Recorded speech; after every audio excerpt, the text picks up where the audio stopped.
Est-ce que ça, c'est un spectacle digne? Moi, je me pose des questions. Donc, on a beaucoup de choses à dire hein, sur ça. Mais passons maintenant aux vidéos, puisqu'il y a 2 vidéos qu'on a vues. Alors, la première, c'est la flatterie.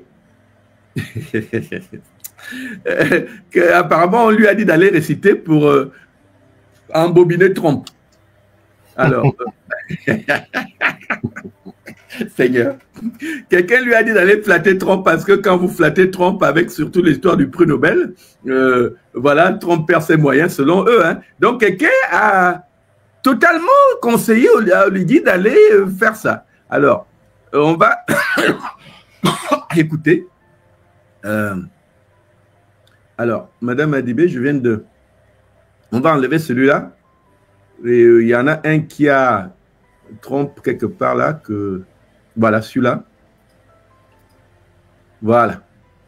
Alors, alors Trump, donc voilà votre oligarchie nationale qui fait le petit nègre. On l'écoute.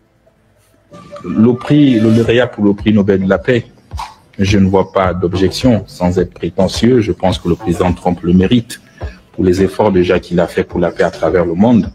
Et je me situe également dans ma zone, notamment celle de la CAC, où il a ramené la paix entre la RDC et le Rwanda. C'est ma zone de la CAC. Nous nous sommes réunis à plusieurs fois en Chebta. C'est un accord qu'on n'a jamais pu obtenir dans la CAC. Aujourd'hui, c'est le président Trump, un président d'ailleurs, qui ramène la paix dans la CAC. Donc je pense qu'il le mérite ce prix Nobel. C'est mon avis. Excusez-moi de dire que malheureusement, je ne suis pas spécialiste. Alors, on va appeler ça du lèche-cuisme. Désolé. Et les autres se mettent à répéter la même chanson. Vous voyez?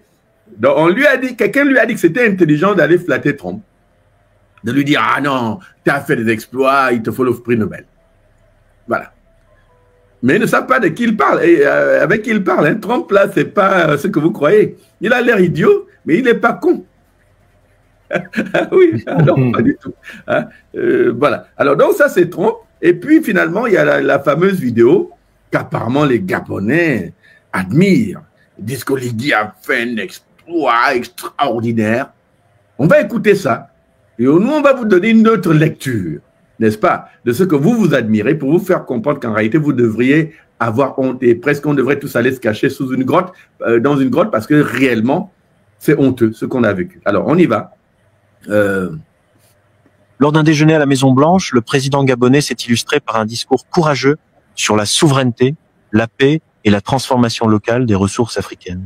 Le président sénégalais, de son côté, a livré un message pertinent sur la stabilité, l'investissement et l'avenir numérique de son pays, avec, en prime, une invitation malicieuse à Donald Trump pour venir jouer au golf à Dakar. Je vous laisse écouter leurs interventions, qui étaient à l'origine en français. La Maison-Blanche les a traduites en anglais, mais nous avons récupéré ces images et les avons traduites en français pour vous. Alors n'hésitez pas à aimer, partager et vous abonner. C'est parti. Yes. Et au niveau diplomatique, je salue les succès que vous avez obtenus pour amener l'accord de paix entre la RD. Je voudrais vous féliciter, Monsieur le Président, pour le succès que vous avez obtenu en concluant un accord de paix entre le Rwanda et la RDC. L'Afrique est un vaste continent qui a de nombreux problèmes et nous comptons vraiment sur vous pour votre assistance au Soudan, car aucun investissement ne peut être réalisé lorsqu'il y a une guerre. Pour les investissements, il faut la paix. Les autres chefs d'État qui sont ici avec moi représentent des pays en paix, et cela dure depuis un certain temps. Nous avons également des matières premières, des minerais, des terres rares. Nous ne sommes pas des pays pauvres. Nous sommes des pays riches en matières premières, mais nous avons besoin de partenaires pour nous soutenir et nous aider à développer ces ressources avec des partenariats gagnant-gagnant. C'est notre souhait. J'écoute souvent vos remarques et vos discours, Monsieur le Président. Nous voulons également que nos matières premières soient transformées localement dans notre pays afin que nous puissions créer de la valeur et des emplois pour nos jeunes, pour qu'ils arrêtent de mourir. Nous avons des jeunes qui se noient en mer, dans l'océan, pour aller dans d'autres pays. C'est ce que nous voulons, une transformation locale des matières premières. Le Gabon est un pays riche. Nous avons plus de 2 millions d'habitants et une grande diversité des matières premières, du pétrole et des réserves de gaz. Et nous aimerions que ces ressources soient exploitées en utilisant un modèle économique adapté. Depuis notre libération, nous avons changé notre façon de faire du commerce. Nous nous sommes concentrés sur la transparence et les appels d'offres pour quiconque souhaite venir investir dans notre pays. Si vous suivez l'actualité, nous avons également travaillé sur des accords avec l'Union européenne et nous voulions les réviser car nous ne pensions pas qu'ils représentaient des opportunités gagnant-gagnant. Donc,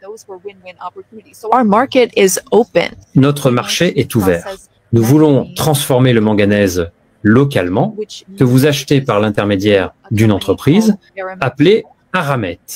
Je suis sûr que c'est plus cher comparé à ce que vous pourriez acheter directement chez nous. Pour effectuer cette transformation locale, nous avons besoin de 8 à 10 gigawatts d'électricité. Là encore, c'est un appel d'offres ouvert. Toute entreprise américaine qui souhaite investir dans l'électricité au Gabon est la bienvenue pour saisir cette opportunité.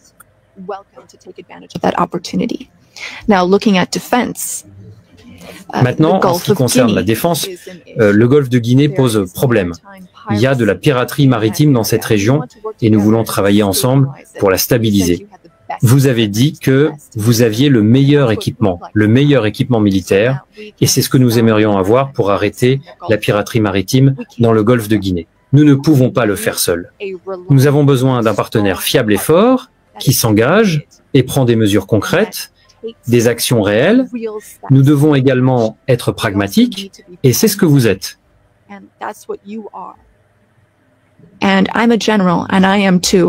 Je suis général et moi aussi je suis pragmatique. J'aime quand les choses avancent rapidement. Vous êtes les bienvenus pour venir investir. Sinon, d'autres pays pourraient venir à votre place. Merci.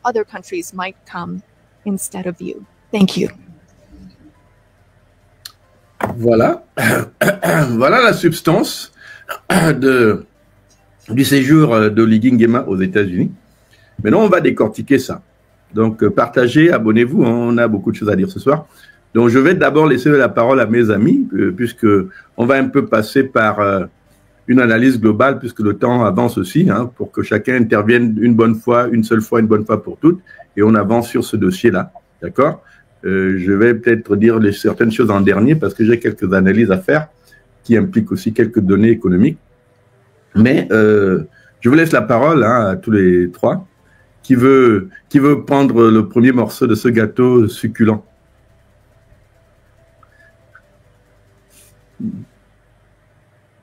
Monsieur, on va? Allez-y si vous voulez. Oui, ben, moi, je vais peut-être commenter le langage diplomatique qui est utilisé ici. Parce que j'ai entendu, parce qu'il y a un langage diplomatique qui est toujours confus. Ça sème une confusion. Et il faut faire vraiment attention lorsqu'on écoute les diplomates ou les présidents, c'est-à-dire les politiciens.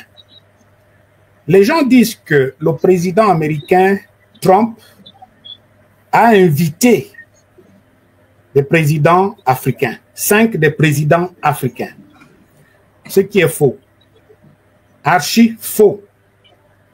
Trump n'a pas invité les 5 présidents que vous avez vus là.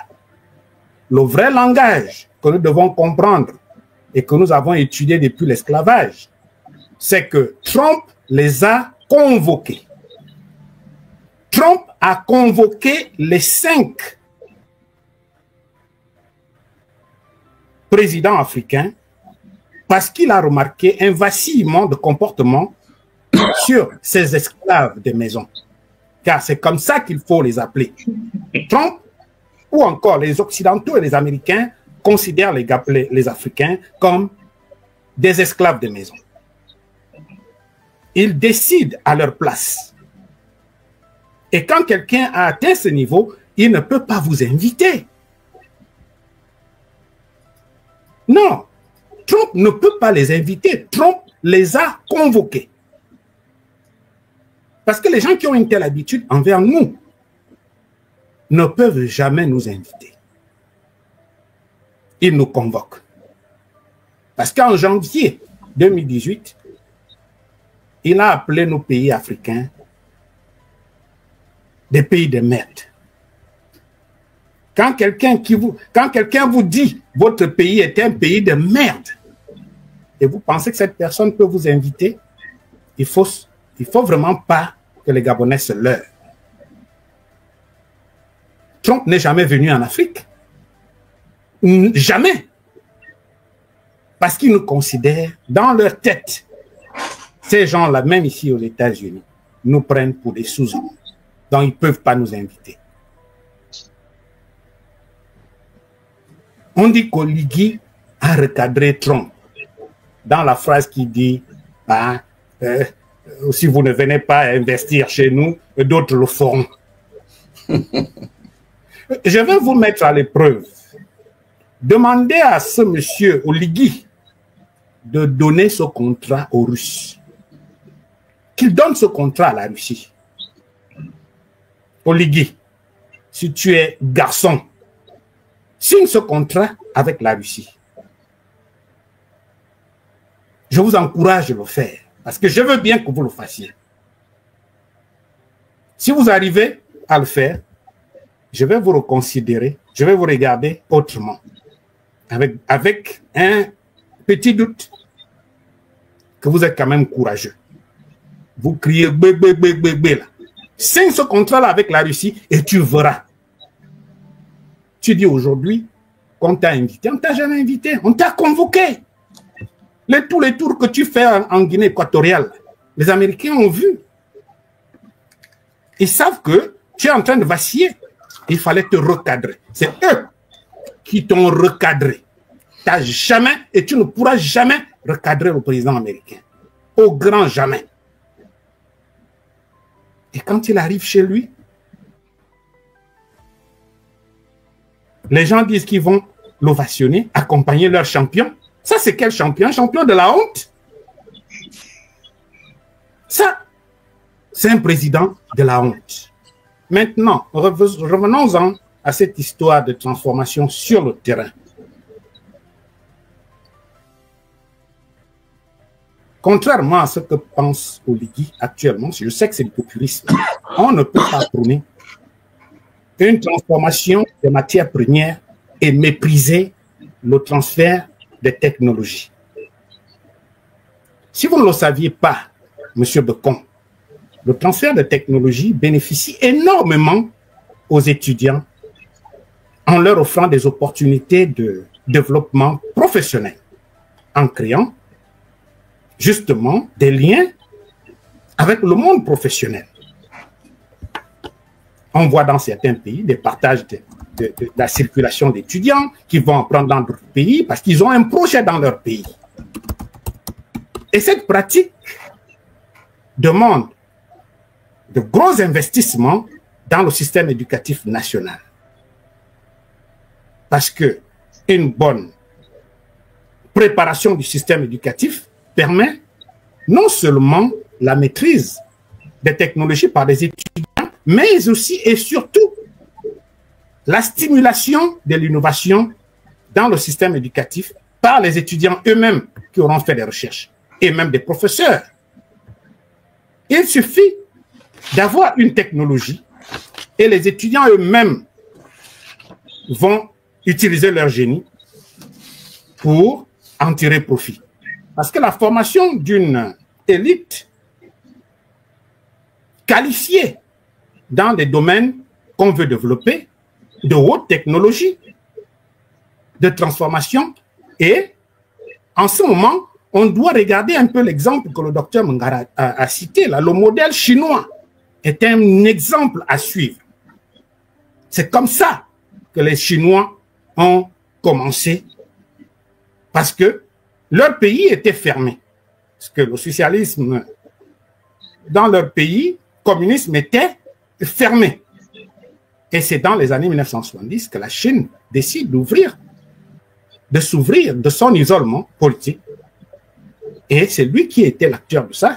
Il a fallu attendre la mort de Mao en 1976 que le président Deng Xiaoping a pris les commandes pour dire il faut que notre pays soit libéralisé, même sur le plan économique. Et c'est comme ça qu'il a préparé cette entrée dans le monde du business.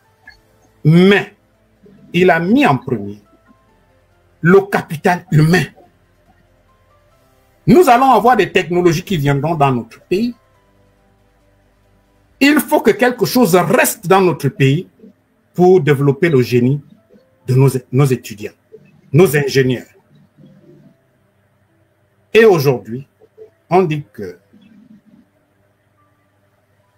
les Chinois sont des super ingénieurs. Les Chinois sont des super ingénieurs et ne peuvent jamais perdre devant d'autres pays en compétition. Ils défient tout pays actuellement à cause de ce qu'ils ont réalisé. Les Chinois sont imbattables aujourd'hui sur la construction des routes, construction de chemins de fer. Et il arrive même que les Chinois qui ont apporté la technologie du chemin de fer en Chine font maintenant le sens inverse, repartent maintenant en Chine pour la même technologie, pour le transfert même de la même technologie en France. Donc, alors que quand on regarde dans notre pays actuellement, qu'est-ce qu'on remarque? Oligui Nguema s'empresse de déguerpir les populations en détruisant leurs habitations sans mesure d'accompagnement préalable. Tout ceci dans le but de construire des cités administratives, selon que lui-même il a dit. Et en même temps, il veut transformer les matières premières sur le plan national. Mais il n'entreprend aucune action pour construire des universités modernes, capables d'assurer un succès dans le transfert de technologies. Jamais, je n'ai pas vu les universités tombent en ruine au Gabon. Mais ce qu'il y a de plus important pour ce président Bougnoul, c'est des cités administratives qui n'apportent aucune valeur ajoutée. Alors que le capital humain, la formation de nos ingénieurs dans les universités modernes pourrait faire en sorte que lorsqu'on décide de transformer notre minerai au niveau national, qu'on ait des ingénieurs sur le terrain.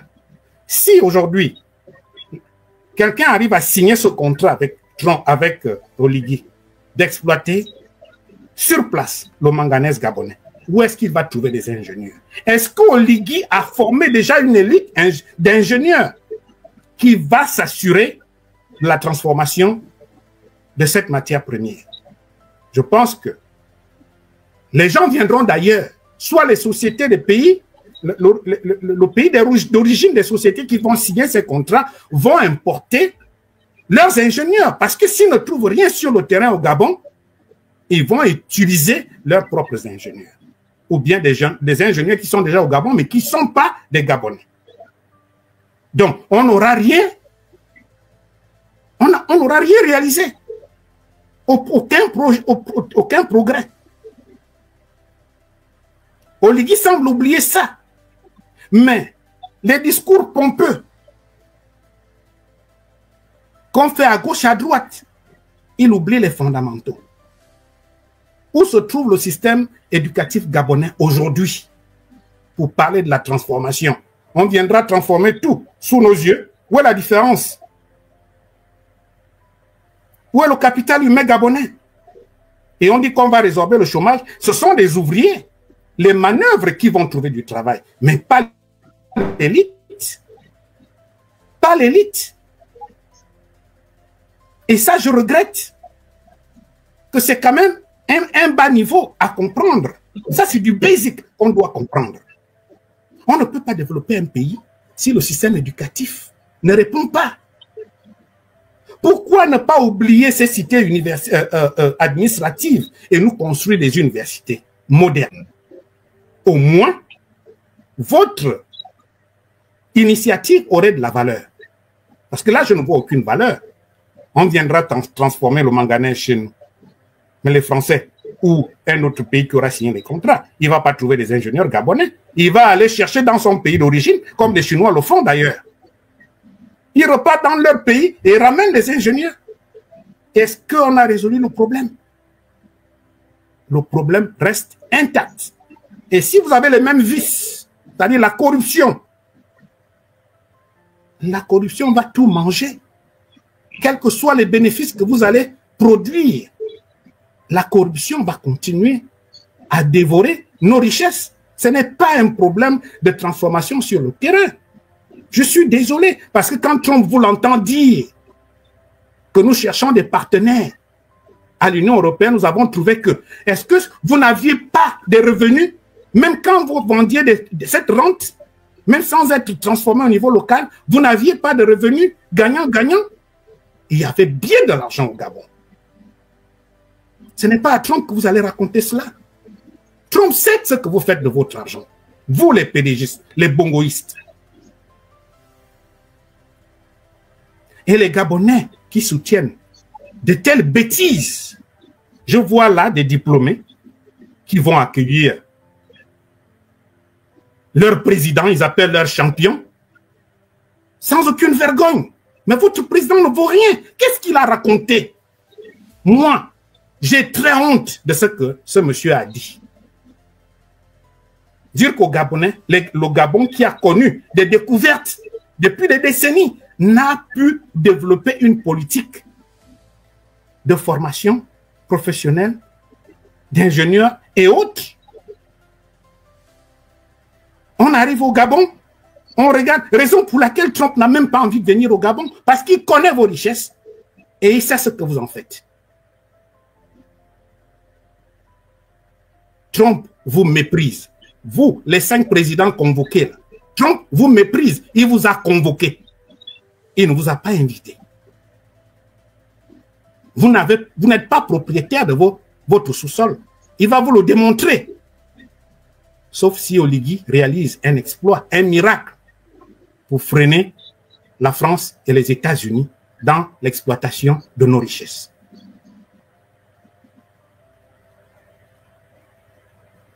Ce n'est pas les États-Unis le problème. Ce n'est pas la France le problème. Le problème, c'est vous-même les bongos.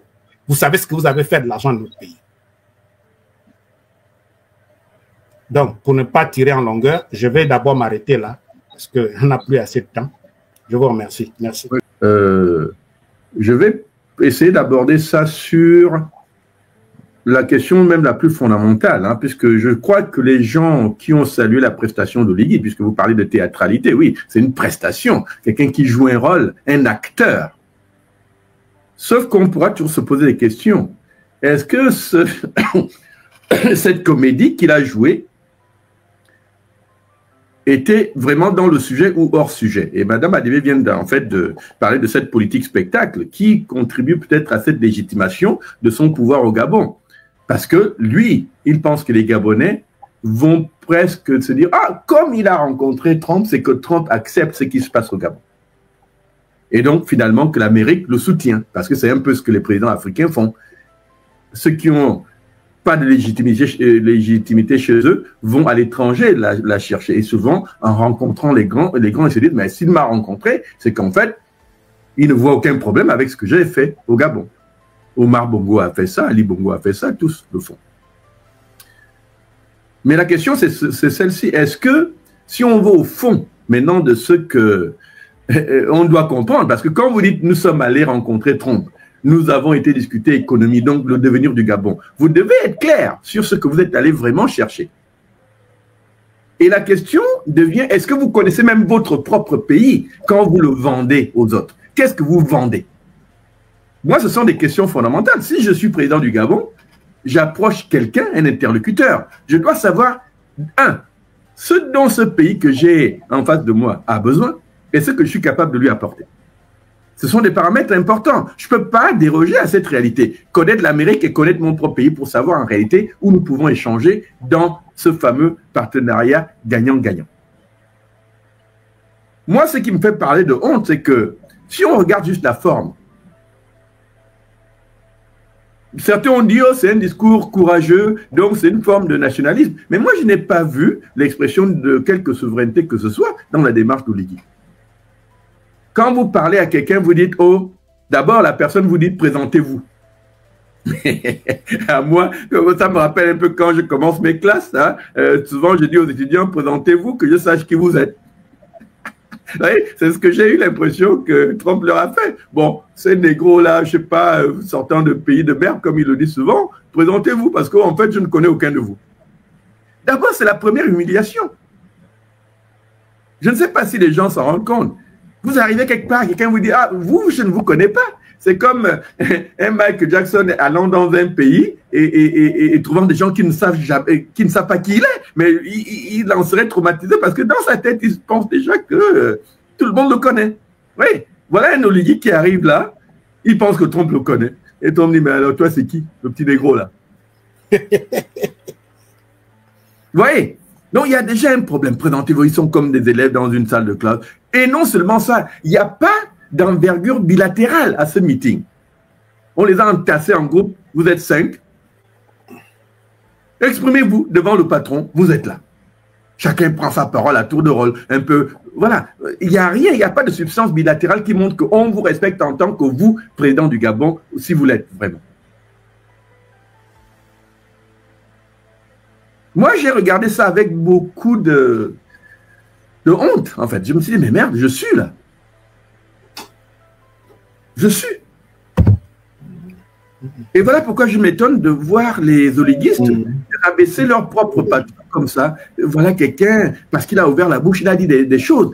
Et puis, on admire. Mais qu'est-ce qu'il a dit réellement?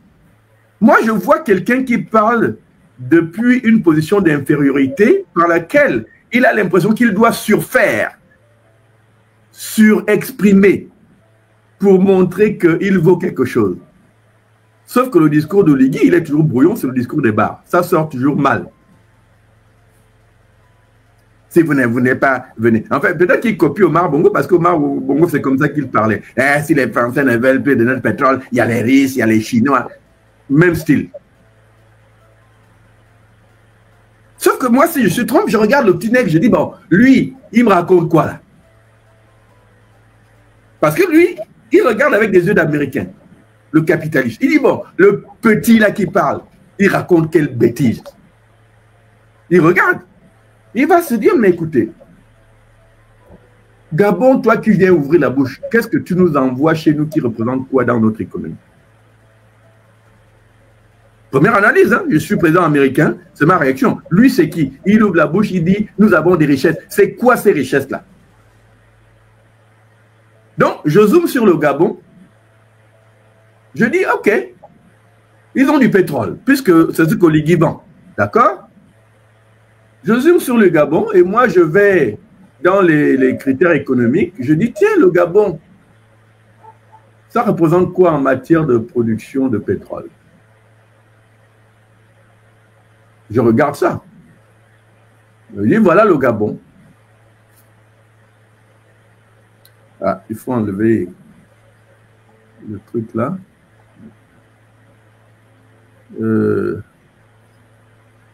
Voilà. Alors, je ne sais pas si je peux agrandir un peu.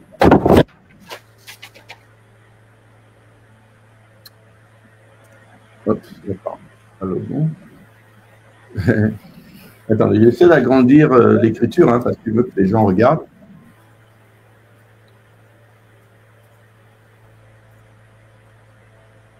OK. Je dis, voilà les producteurs de pétrole au monde.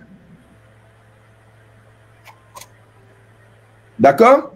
Dans le Gabon, Oligui dit, on a des richesses, donc lui, il va vendre son pétrole aux Américains. Qu'est-ce que vous voyez là sur cet écran?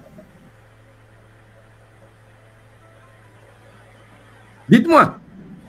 Parce que je veux parler d'Oligui. Est-ce qu'il connaît son pays? On veut partir de cette thématique-là. Quand tu vas vendre ton pays, il faut savoir à qui tu parles. L'interlocuteur, il faut maîtriser ton interlocuteur. Tu ne vas pas... Parce que Oligui, c'est un écolier. C'est qu'il nous répète la leçon habituelle des présidents gabonais ou africains. J'ai du pétrole, j'ai ceci, machin. C'est-à-dire qu'en fait, il ne comprend pas que la réalité économique demande que tu te poses d'abord des questions sur le partenaire avec qui tu veux travailler. Qu'est-ce que vous voyez sur cette image? Monsieur Omba, le Gabon est un pays de producteur de pétrole. Vous voyez quoi sur cette image? On ne voit pas le Gabon. Non, attends, avant même de parler du Gabon, vous voyez quoi? Puisque l'Amérique en tête.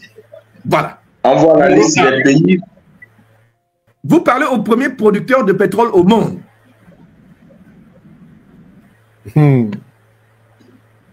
Parce que les gens ne le comprennent pas. Quand on parle pétrole, on voit Arabie Saoudite, on voit ceci, on voit cela. Le problème, c'est que l'Amérique était bouffeur de pétrole. Pourquoi? Parce que c'est l'économie la plus, on va presque dire, vorace au monde. Leur propre production ne leur suffit pas, il faut aller chercher ailleurs. Mais si moi je suis le Gabon, je vais parler aux Américains, c'est quoi? C'est le pétrole que je vais leur vendre?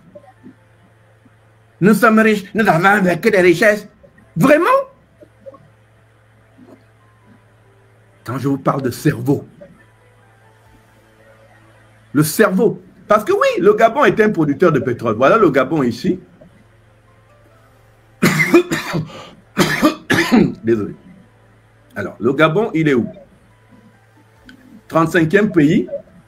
Il produit à peu près 226 000 barils par jour, là où l'Amérique produit 13 millions par jour. Ça ne représente même pas, j'ai fait un petit calcul tout à l'heure, ça ne représente même pas 2% de ce que l'Amérique produit, ce que le Gabon produit par jour. Hein. C'est-à-dire que toute la production pétrolière du Gabon chaque jour ne fait même pas 2% de ce que l'Amérique produit. Donc, vous allez vous vanter devant le président américain, dire qu'on a des richesses, et vous allez parler quoi? De votre petit pétrole en tant que petit pays de 2 millions d'habitants. Vous voulez développer votre pays, c'est le pétrole que vous mettez en avant. N'est-ce pas?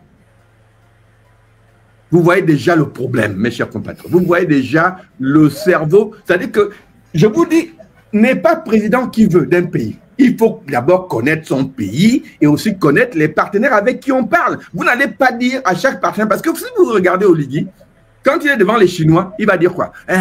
Nous avons le pétrole, nous avons le manganèse.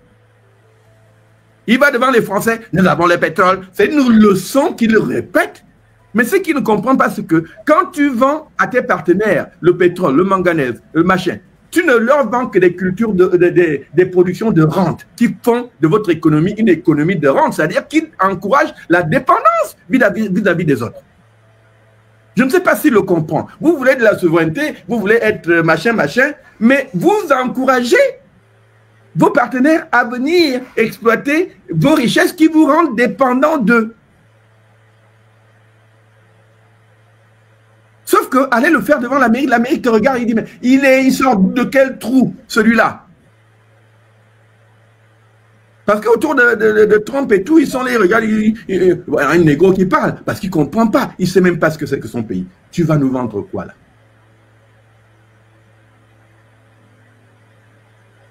C'est important de le savoir. Et l'Amérique n'est même pas le premier destinataire du pétrole gabonais. Oui, vous allez parler du manganèse, seconde production gabonaise. Voilà, oui, je veux bien. Le Gabon produit du manganèse. Mais, regardons ce domaine où l'Amérique importe en fait beaucoup de manganèse gabonais. Mais regardons bien. Dans le manganèse, l'Amérique importe déjà 62%. En fait, pas 62% du... comment dire ça? C'est-à-dire que comment dire ça? Ce que l'Amérique consomme, 62% vient du Gabon. D'accord? Manganèse. Mais ça veut dire que vous avez déjà au niveau du manganèse un partenariat saturé. Ce n'est plus intéressant, puisqu'il faut quelque chose d'autre à vendre que le manganèse. Vous voyez ce que je veux dire, monsieur Madame Adibé? Bien sûr. Il faut proposer autre chose que ce que vous faites déjà. Déjà. Or, dans l'économie gabonaise, le manganèse ne pèse qu'à peu près quoi, 18% de nos revenus. Ce n'est donc pas la première matière première hein, de notre pays, puisque le pétrole est toujours dominant. Mais ça apporte un petit 18-19%, je veux bien. Mais pour l'Amérique, ce n'est pas ce que l'Amérique va vraiment chercher chez toi. Quand tu regardes bien, ils ont déjà ce qu'ils veulent de vous, quelque part, dans le secteur du manganèse. Mais monsieur, on va soulever aussi un autre problème tout à l'heure. Vous avez entendu Oligui parler à Eramet dire vous devez, écoutez bien, vous devez, il n'a pas dit nous on va faire, il dit vous devez vous venir chez nous, implanter les usines machin qui vont nous permettre de transformer le manganèse. Il n'a pas dit on va arrêter de vous donner la capacité et nous-mêmes nous allons développer notre capacité, nos usines, nos machins pour transformer notre manganèse nous-mêmes. Vous voyez la différence? Vous venez ici, vous construisez vos usines au Gabon pour donner de l'emploi aux Gabonais. Vous. Il n'y a pas encore dans même la démarche vers Eramet le discours de souveraineté qu'on veut. Ce n'est pas le fait de venir faire des trucs sur place au Gabon que ça fait que le manganèse gabonais reste gabonais. C'est dans votre propre capacité à maîtriser tous les circuits. De l'extraction à la production que vous êtes souverain sur votre propre minerai. Mais si quelqu'un vient chez vous, l'usine qui était en Suisse ou je ne sais pas où, elle est implantée au Gabon, mais c'est la même réalité. Il y aura peut-être quelques emplois, peut-être, mais c'est la même réalité. Vous n'êtes pas souverain sur votre minerai. Maintenant, la question que M. Onva a dit tout à l'heure, elle est essentielle. Posons la question. Est-ce qu'il va dire aux Américains que comme vous exportez 62% de nos trucs, venez créer les usines chez nous? tu le dis aux Français, je veux bien. Mais Eramet vend aux Américains, n'est-ce pas? Mais vous allez aussi dire aux Américains, on ne veut plus vous donner notre minerai, il faut le faire au Gabon maintenant. Sauf que vous vous adressez aux Américains pour dire, vous, venez chez nous, venez exploiter, hein, nous comptons sur vous. Mais enfin, écoutez, ça c'est le petit nègre qui est mendiant, c'est-à-dire qu'Oligui est dans la mendicité traditionnelle. Vous transformez votre propre pays en mendiant. Vous n'êtes pas là pour dire, nous voulons un partenariat gagnant-gagnant où, et là, monsieur Onva vous l'a dit, nous voulons un transfert de savoir. Les savoirs, c'est ce qui conditionne une économie avant tout. Les pays qui veulent se développer vont chercher les savoirs. Donc quand vous dites, oh, on va développer une indépendance au niveau du manganèse en 2029, vous parlez dans 4 ans. Vous pensez que c'est ça que la Chine a appris quand la Chine a commencé à envoyer ses étudiants chez les Américains, c'est que les Japonais ont fait? Après la Deuxième Guerre mondiale envoyée, vous pensez que c'est en 4 ans qu'on acquiert ces savoirs-là? Mais c'est un plan qu'il faut élaborer en plusieurs domaines. Monsieur Onva le dit, envoyez des gens se former dans les domaines les plus cruciaux, vous les ramenez chez vous. Mais chez vous, vous développez les universités qui vont soutenir ces savoirs, de telle sorte que ceux qui ont été formés ailleurs viennent chez vous enseigner ces savoirs à vos propres gars. Vous développez des universités indépendantes en savoir. Et donc en capacité de recherche. C'est un grand financement. Ce n'est pas un truc qu'on va développer en 4 ans en rêvassant sur son canapé avec ses 2 femmes en disant le Gabon est grand. La question devient, vous parlez à Trump, vous parlez aux Américains, vous leur proposez quoi? Vous venez dans les sentiers déjà battus, vous ne proposez aucune innovation. Il n'y a rien là que je vois quand j'écoute Oligui. Venez, mais c'est ce que Bongo disait, venez, nous avons les richesses, nous avons les richesses. Mais le Gabon veut sortir de l'économie de rente. Ce n'est donc pas l'économie de rente que vous devez aller vendre aux Américains, aux Chinois et aux autres, parce que ces domaines-là, c'est des domaines qui nous condamnent à mort à terme. Dans le court terme, chaque fluctuation dans le prix du baril peut nous mettre au bon niveau ou nous écrouler d'un coup. Une crise pétrolière, nous sommes en crise économique. Dès que vous voyez un baril aller vers les 40-30 $, c'est fini. Le Gabon est en cessation de paiement.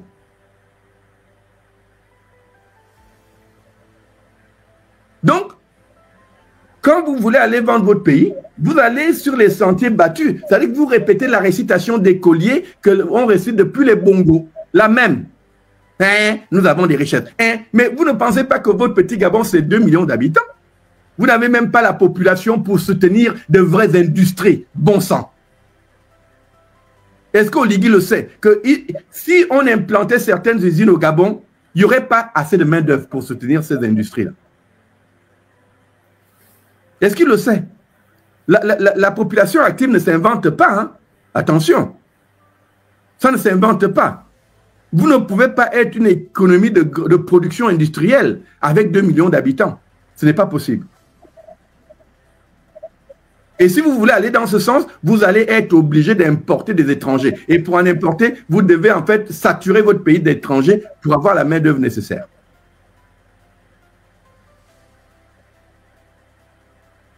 Et ça nous ramène donc aux questions de souveraineté. Eux qui sont les racistes, les xénophobes, est-ce que c'est ce qu'ils veulent? Donc, moi j'ai envie de comprendre, est-ce que Oligui Nguema, en allant devant Trump, a pensé vraiment que c'est avec le pétrole et le manganèse qu'il pouvait impressionner l'Amérique? Nous sommes des pays riches. Riches en quoi? Ta population vit une bonne partie en dessous du seuil de pauvreté. Le revenu par habitant au Gabon est nul. Du moins, le salaire qu'on paie aux Gabonais chaque jour. Un tiers de la population vit encore avec moins d'$1 par jour. Un tiers.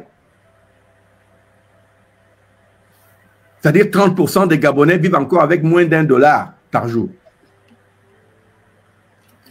Est-ce que Oligui le sait? Donc, quand vous allez là-bas, vous êtes carrément à genoux. C'est-à-dire que vous dites, nous comptons sur vous pour venir, vous, je dis bien vous, venir dans notre pays, transformer localement ce que nous-mêmes nous sommes incapables de transformer. Mais enfin, qu'est-ce que ça veut dire? Qu'est-ce que ça veut dire? Parce que je ne sais pas si vous comprenez, vous résolvez le problème ou vous le déplacez.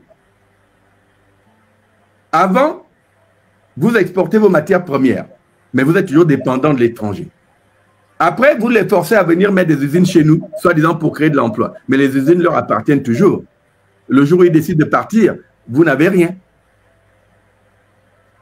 D'accord? Imaginez un jour, l'Amérique vient, fait une usine de manganèse pour produire toute le manganèse gabonais, blablabla. Et un jour, on a un conflit diplomatique, l'Amérique dit, bon, ok, nous on sort. Vous n'avez formé personne chez vous, pas d'ingénieur, pas de capacité d'extraction, rien du tout. Vous avez arrangé quel problème? Vous voyez? Donc, moi je dis, il faut sortir du spectacle et de l'adulation des gens sur des bases, on va presque dire émotionnelles, qui n'ont aucun sens. Moi, quand je regarde le président d'un pays aller rencontrer l'autre président, j'ai envie de voir où est l'innovation, où est la capacité à imaginer les besoins de son pays qui vont au-delà des sentiers battus. C'est-à-dire qui établissent une vision réelle de quelqu'un qui a une vision réelle de développement pour son pays. Ce qu'Oligui veut, c'est en fait aller vendre la malédiction qui a déjà été étudiée. Les économies de rente sont des économies maudites. La plupart des pays qui ne dépendent que du pétrole ne vont pas nulle part. Oui, c'est vrai que les Arabes, les Saoudiens, les machins font des miracles en construisant des immeubles. Je veux bien. Mais quand vous regardez l'économie de l'Arabie Saoudite et des autres, ce ne sont pas des économies indépendantes. Elles dépendent toutes des flux financiers des Américains et des Occidentaux. Parce que ce sont des économies de rente. Si vous n'avez pas de pétrole, vous ne faites rien de bon. Nous, au Gabon, on doit aller vers des autres en disant, nous avons des besoins au-delà du pétrole, au-delà du manganèse, au-delà des mines, en réalité, au-delà de l'économie de rente. C'est ça que vous devez étudier. Vous devez étudier votre pays dans ce domaine-là. Pour dire, est-ce que nous pouvons produire de la richesse ailleurs que dans ces éléments maudits qui font que les autres nous tiennent par les couilles? Dans le monde moderne d'aujourd'hui, où on peut faire de l'argent avec du vent. Je le dis toujours, que la plupart des économies du monde, l'Amérique qui domine le monde, vont vers le domaine des services où on fait on produit de l'argent avec de l'air, du vent. C'est ça les services. Quand vous souscrivez à une politique, une police d'assurance, ce n'est pas un produit tangible. C'est un produit abstrait. C'est quelqu'un qui vous vend un produit abstrait et donc va produire de la richesse pour lui-même à partir du vent. C'est quelque chose qui n'est pas tangible. La plupart des économies modernes vont dans ce sens-là.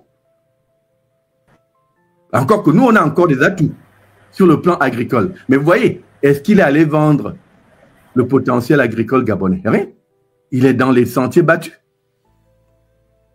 Donc ça, c'est la première chose. Est-ce que Oligui a étudié son interlocuteur? Première chose. Est-ce qu'en même temps, il a étudié vraiment son pays pour dire, en fait, le pétrole est une malédiction? Ou bien au contraire, tant qu'on en a encore un peu, ce qu'on peut faire avec du pétrole aujourd'hui, c'est en fait d'utiliser comme une ressource stratégique pour développer les secteurs qui ne sont pas encore développés, qui ne sont pas des secteurs de rente. Et c'est ça que vous devez vendre à l'étranger quand vous y allez. La deuxième question que peut-être Oligui ne s'est pas posée, c'est que est-ce que pardon, désolé. Est-ce que quand je vais aux États-Unis pour vendre mon Gabon, je comprends la source du pouvoir capitaliste? Et je crois qu'il ne le connaît, il ne sait pas ce que c'est que la source du pouvoir capitaliste. Il semble confondre le Gabon et l'Amérique. C'est-à-dire au Gabon, si quelqu'un vient pour faire des affaires, la personne va chez qui? Chez Oligui, puisque c'est lui le détenteur du pouvoir absolu. C'est lui qui décide de tout. Mais en Amérique, ce n'est pas ça. En Amérique, ce n'est pas ça. C'est-à-dire que vous allez voir Trump, c'est comme si vous n'avez vu personne. Trump n'est pas le décideur aux États-Unis. Les décideurs, c'est qui? C'est Apple, c'est Microsoft. C'est toutes les autres compagnies qui n'ont pas besoin de la permission de Trump pour aller nécessairement s'installer en Chine ou ailleurs. Parce que leur système est démocratiquement permissif.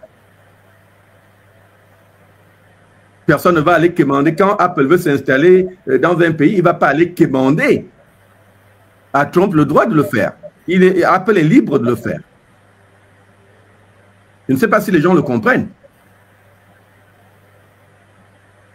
Est-ce que les gens le comprennent? Donc, quand vous parlez Amérique et économie, Trump ne vous sert strictement à rien. Les réalités sont ailleurs. La question que vous devez vous poser maintenant, c'est que qu'est-ce qui intéresserait Apple au Gabon, par exemple? Vous voyez, il y a des choses comme ça que vous devez interroger. Quel est l'intérêt d'une compagnie américaine pour venir s'investir au Gabon? Ça lui rapporte quoi dans une population de 2 millions d'habitants? Surtout dans un pays qui n'a aucune base déjà industrielle. Ça veut dire que vous devez déjà vous-même commencer par établir un minimum de base industrielle. Les autres ne viennent pas chez vous pour faire tout à 100%, parce que s'ils font tout à 100%, vous êtes à 100% dépendant de la question de la souveraineté se perd. Donc, il y a une base à établir. Elle part de l'éducation, la formation, les universités, les recherches, toutes ces choses qui font que vous avez une industrie du savoir. Je dis bien une industrie du savoir. Il faut la construire. C'est ce que la Chine a fait. C'est ce que le Japon a fait. C'est ce que tous les autres pays qui se développent font. Nous, au Gabon, on n'a même pas commencé. Et on n'a pas suffisamment de main-d'œuvre pour soutenir une économie réellement qui est dépendante des savoirs. L'industrialisation d'un pays, ça coûte cher, il faut investir. Mais après, il faut soutenir la productivité qui en découle. Il faut donc une politique de la natalité et pas mal d'autres éléments. Mais chez nous, on n'a même pas commencé le balbutiement de l'économie du savoir. C'est où? Et maintenant, le dernier paramètre qui doit vous interroger quand vous approchez un président américain, surtout quand vous êtes insignifiant comme le Gabon, économiquement pour l'Amérique. Cette insignifiance doit vous montrer qu'en fait, ce que l'Amérique va les intéresser chez vous, ce n'est pas votre pétrole, ils s'en foutent. Ce n'est pas votre manganèse, ils peuvent s'en passer. Ce n'est rien de ce que vous leur offrez. L'Amérique est un pays qui fonctionne sur la base simplement de la géopolitique. Surtout par rapport aux petits pays. La géopolitique, c'est-à-dire quelle est l'influence que l'Amérique a sur le Gabon, la Guinée équatoriale et tout le reste, parce que la question américaine, elle part de là. Et moi, j'aime ça parce que, vous savez, le monde est une jungle. C'est un monde du... Comment on appelle ça, monsieur? De la survie du plus apte, comme chez les animaux. La loi de la jungle. La loi de la jungle. L'Amérique n'obéit qu'à ça. Il n'y a rien d'autre dans le système américain. L'économie, les partenariats s'établissent sur la base de la géopolitique. C'est soit vous êtes avec eux, soit vous n'êtes pas. Donc, quand vous parlez de convocation, monsieur, vous avez raison. C'est une convocation pour dire, vous là. On vous voit, vous débattre là. Vous êtes où? Oui. Parce qu'en fait, ce n'est pas le pétrole gabonais qui les intéresse. Ils s'en passeraient rien. C'est-à-dire que s'ils viennent chez nous, c'est nous faire le monde pour dire, bon, comme on veut vous garder avec nous, voilà. Et la question n'est pas tellement de dire, est-ce qu'on veut être avec les Américains ou pas, parce que ce n'est pas le débat. Le débat, c'est plutôt que quand vous pensez au développement de votre pays, vous vendez quoi aux Américains? C'est ça que je veux dire. Vous voyez? Est-ce que vous leur vendez des choses qui ne vous servent en fait à rien, puisque vous faites du surplace avec le pétrole? Est-ce que vous allez faire des choses qui puissent faire qu'à terme, votre économie pétrolière minière devienne par exemple 2% de votre production? C'est-à-dire, vous produisez la même quantité, mais vous avez tellement développé d'autres secteurs que le pétrole et le manganèse et tout le reste devient juste 2%, c'est-à-dire des choses dont vous pouvez vous passer vous-même, qui sont toujours là. Même niveau de production, même niveau de revenus, mais votre économie s'est exportée, ou plutôt s'est déplacée ailleurs, pour produire 98% de votre richesse ailleurs que dans le pétrole et dans les mines. C'est de ça que nous parlons en réalité, pour le Gabon de demain. Vous voyez, le Gabon dont nous parlons, c'est celui-là. Le Gabon du pétrole, on l'a depuis les années 70, il ne nous a pas réussi. La richesse pétrolière doit nous permettre de développer d'autres secteurs qui nous rendent moins dépendants de ces secteurs que nous ne maîtrisons même pas aujourd'hui et qui sont en fait des secteurs de rente, et qui parlent de rente veut dire vous dépendez de l'extérieur, tout simplement. C'est de ça qu'il s'agit. Donc moi, quand je regarde Oligui, je vois qu'il a hors sujet à tous les niveaux. Ça nous ramène donc au spectacle dont a parlé Mme Ali. Lui, il est allé pour essayer de travailler son image. Et que l'image du travail, ce n'est pas tellement vis-à-vis de Trump, c'est plutôt vis-à-vis du peuple gabonais. Vous voyez, j'ai rencontré Trump, j'ai même porté sa casquette. Donc, Trump est avec moi, avec ce que je fais. Donc, je peux vous esclavagiser, je peux vous torturer, je peux faire tout ce que je veux de vous. Trump est d'accord. Donc, il est allé légitimer la dictature qu'il est en train de construire sur notre pays. Il n'est pas allé vendre l'économie gabonaise. Il n'est pas allé vendre les réalités de notre pays. Il est allé vendre lui-même pour consolider son pouvoir sur le Gabon. Sauf que il a la courte vue de la même Amérique. Parce que autant, oui, peut-être que Trump peut être complice de Oligui dans le temps, mais Trump ne sera plus président dans 2 ans, 3 ans. Il y aura peut-être un autre président qui, lui, va revoir ces choses et dire, mais celui-là du Gabon avec 95%, là, il représente quoi vraiment? Et lui, il peut dire, ben, il faut le faire ce type-là. Parce que c'est un dictateur. Et donc, la question, c'est de dire, qu'est-ce que Oligui a finalement représenté? Vous dites, il nous a représenté, il est allé, machin. Moi, je ne vois pas l'exploit, je vois un élève qui récite sa leçon. Ouais, on a des richesses, on a des machins. Tout le monde l'a fait au Gabon, les bongos, les machins. Je ne vois pas l'innovation. Je vois aussi un petit nègre qui dit, nous avons besoin de vous, nous ne sommes rien. Il dit, nous avons des richesses, mais nous ne sommes rien. Contradiction. Mais enfin, dites-nous, si vous avez des richesses, vous devriez avoir des couilles pour dire, on a nos richesses, on s'en fout de vous. Mais vous venez dire, on a des richesses, mais venez. Nous comptons sur vous, nous avons besoin de vous. Et en se trompant de priorité.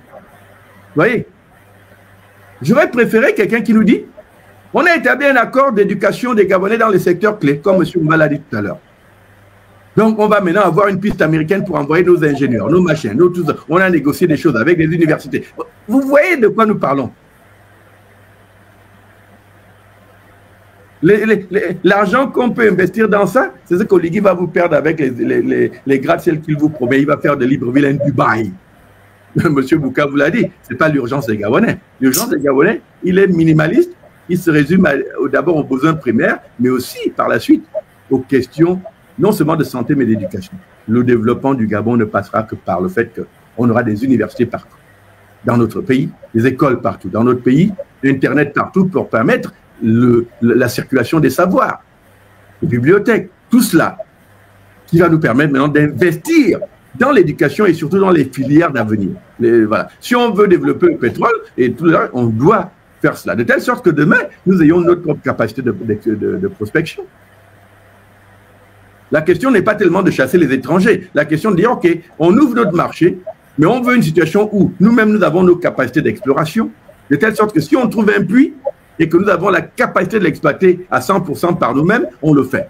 Si on n'a pas toutes les capacités, on peut faire des partenariats où les autres ont 30%, nous on a 60%, ou j'en sais rien. Mais toutes ces choses-là ne se négocient que quand vous avez vos propres capacités. Si vous n'avez rien, l'autre vient, il fait la recherche, il fait les forages, il utilise son matériel, il investit tout. Et vous voulez 50%, vous n'aurez pas ça. Ça n'existe nulle part.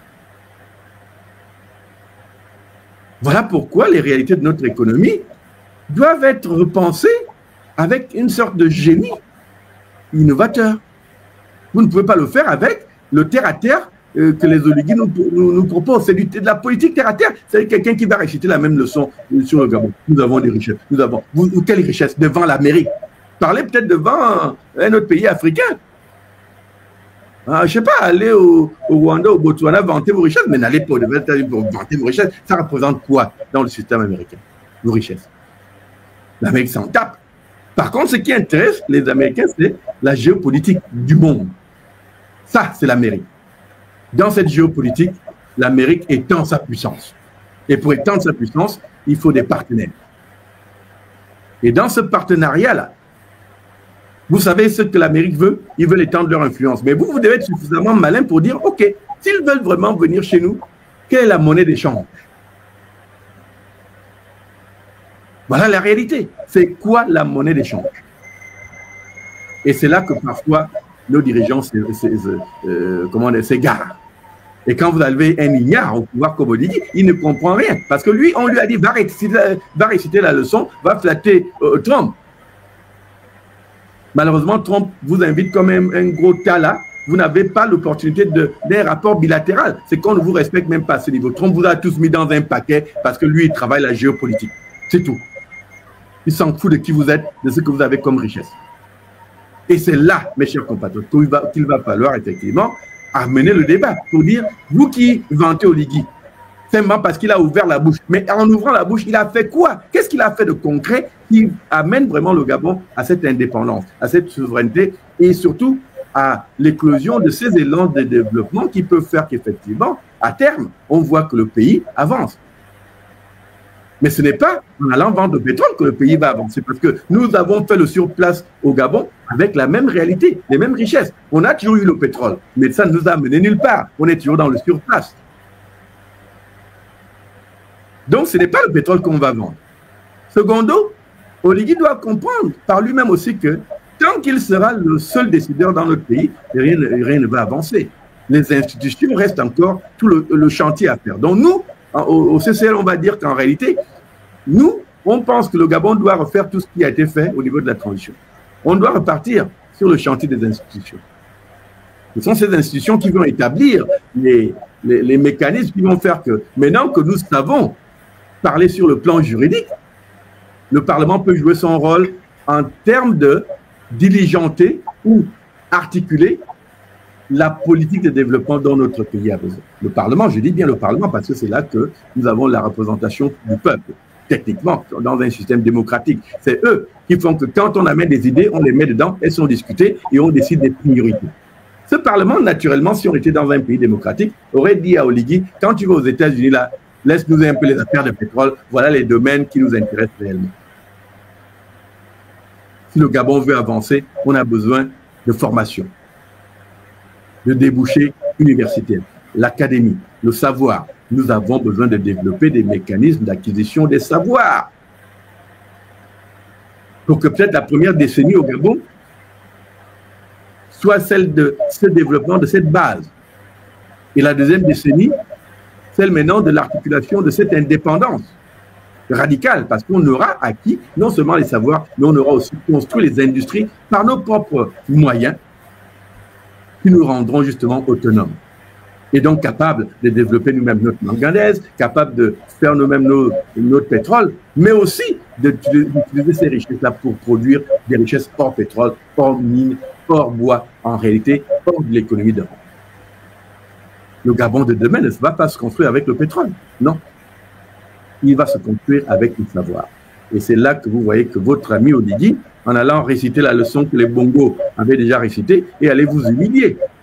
ouais, nous, on a les richesses, on n'est pas pauvres, on a les richesses, on n'est pas pauvres. Ah bon, tu n'es pas pauvre, tu es riche. La richesse, vous pensez que la richesse se value parce qu'elle est dans le sol ou parce que vous la vivez? Les pays riches, ils la vivent leur richesse.